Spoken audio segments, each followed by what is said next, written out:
अस्सलाम वालेकुम। आज मैं आपके साथ चिकन चाउमीन की रेसिपी शेयर कर रही हूँ। तो इसके बनाने के लिए सबसे पहले मैंने हाफ़ के जी बोनलेस चिकन लिए थे, ब्रेस्ट स्ट्रिप्स कट में इसको स्ट्रिप्स कट कर लिया था। और फिर इसके अंदर मैंने वाइट पेपर पाउडर 1 टीस्पून, अगर वाइट पेपर नहीं है तो आप ब्लैक पेपर भी डाल सकते हैं, सोया सॉस 2 टेबल स्पून और बेकिंग सोडा मैंने इसके अंदर 1 टीस्पून डाल के इसको अच्छे से मिक्स करके इसको मैरिनेट करने के लिए मैरिनेट करके मैंने इसको हाफ आवर या 1 आवर तक के मैंने इसको फ्रिज में रख दिया था ताकि अच्छे से मैरिनेट हो जाए।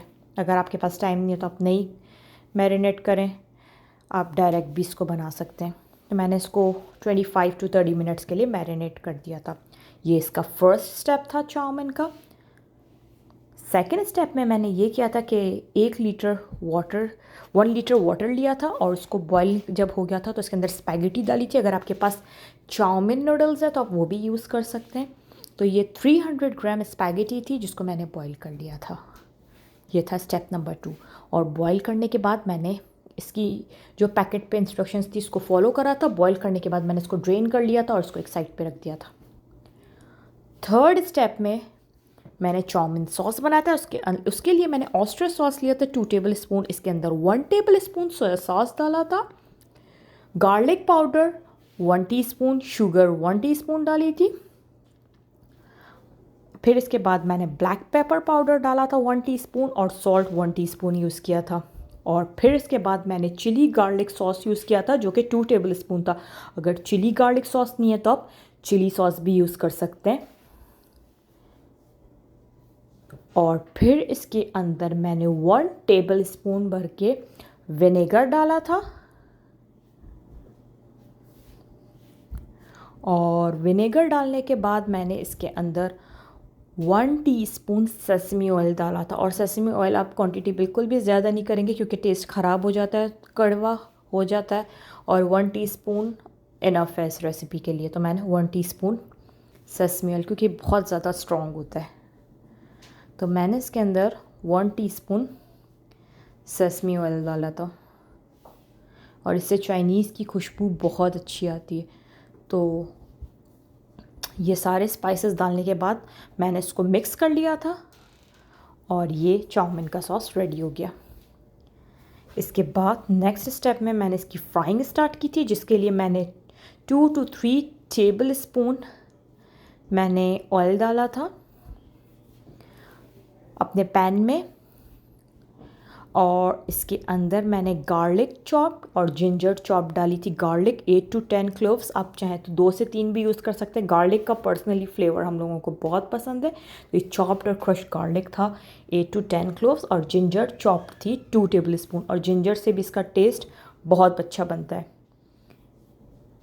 इन दोनों को गार्लिक और जिंजर को थोड़ा फ्राई करने के बाद मैंने इसके अंदर चिकन डाल दी थी जो कि मैरिनेट की हुई थी। और चिकन को फुल कुक्ड कर लिया था अच्छे से और इसको अच्छे से मिक्स कर लिया था मैंने। और कवर करके मैंने थोड़ी देर इसको 5-10 मिनट में, क्योंकि बोनलेस थी तो ये फटाफट इसका कुक हो जाती है, तो इसको कवर करके मैंने पकने के लिए छोड़ दिया था। और जब ये पक गई थी तो इसके अंदर मैंने 5 to 10 मिनट्स में, क्योंकि बोनलेस थी, हो गई थी, फिर मैंने इसके अंदर चाउमीन का जो सॉस बनाया था वो डाल दिया था। और ये सॉस डालने के बाद मैंने इसके अंदर वेजिटेबल्स डालना स्टार्ट की थी,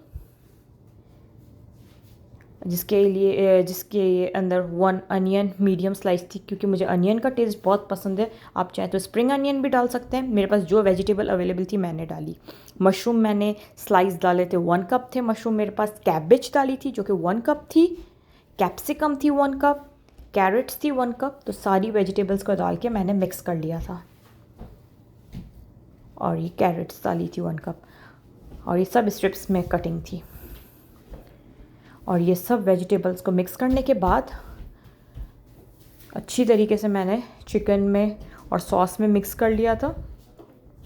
इसके बाद मैंने इसके अंदर नूडल्स डाली थी जो कि बॉईल की हुई थी। और सारी चीज़ों को अच्छी तरीके से मिक्स करके मैंने 5 to 10 मिनट्स अच्छी तरीके से सारी चीज़ों को मिक्स करा, फिर इसमें एंड में नूडल्स डाल दी थी और हार्डली मैंने इसको 5 मिनट्स कवर करके पकाया होगा और इसकी नूडल्स बहुत अच्छी तरीके से सारी वेजिटेबल्स में मिक्स हो गई थी चिकन में। और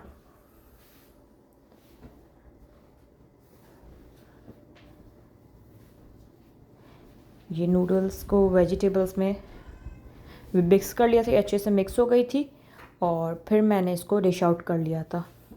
और इसको फ़ौरन ही अच्छे से मिक्स करके निकाल लेना है, अदरवाइज़ ये जो वेजिटेबल्स हैं वो सॉगी हो जाएंगी। और ये इतनी अच्छी बनी थी, लाइक बहुत ज़्यादा क्रिस्पी, और इसको बच्चे भी आराम से इंजॉय कर सकते हैं क्योंकि इतनी स्पाइसी भी नहीं है, बिल्कुल परफेक्ट बनी थी। तो ये थी मेरी कंप्लीट रेसिपी। आई होप आपको अच्छी लगी होगी। अगर अच्छी लगी है तो मेरे चैनल को लाइक, शेयर और सब्सक्राइब करें और इस रेसिपी को ज़रूर रमज़ान में ट्राई करिएगा। Thank you. अल्लाह हाफ़िज़।